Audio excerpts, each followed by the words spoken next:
Once the procession has arrived and the committal service has concluded, it's time to lower the casket into the vault, seal the vault, and lower it to the bottom of the grave. The families have multiple options at this time. A good number of families will witness the casket being lowered and the vault being sealed and lowered. Some families choose to move on to the luncheon or the repast and let me and the funeral director seal the vault up at the graveside.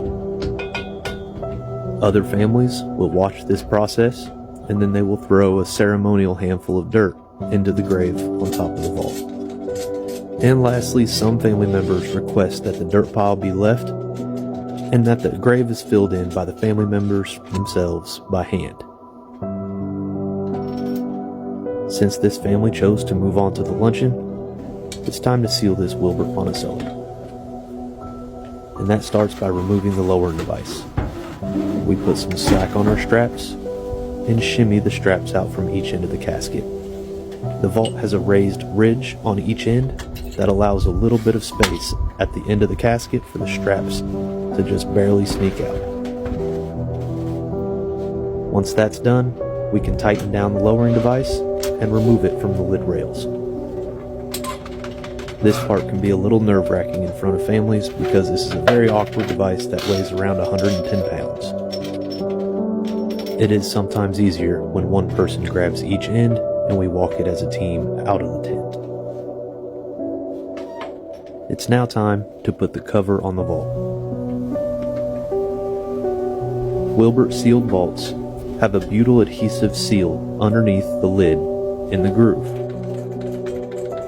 When the base reaches the lid, the tongue of the base goes into the groove of the lid where the seal is placed, and it instantaneously bonds the base to the lid.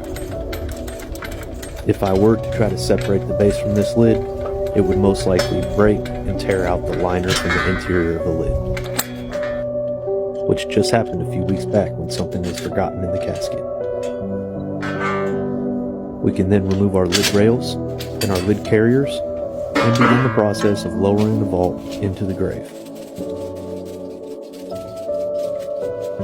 Once the vault is at the bottom of the grave, I can adjust my feet and my cables if I need to move the vault to either end of the grave or either side of the grave to make sure it's positioned correctly in that particular burial plot.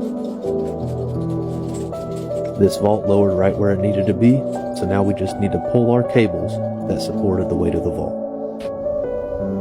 We release the cables at one end of the vault. We then crank and pull the cables out from the other end. The hooks that attach the cables to the feet can sometimes get caught on each end of the vault, so we normally have to pull until it catches on the first corner, and then pull when it reaches the second corner. I hope if you come across this video that you find it informational and educational, and to let you know that there's guys like me across the US that are doing the background work that no one sees to make sure you and your family are taken care of in one of the hardest moments of anyone's life. Traditional burial might not be the route you or your family takes, but I hope that in the event of someone's passing, that funeral directors and everyone else in this line of work are kind to you and take good care of you and your family.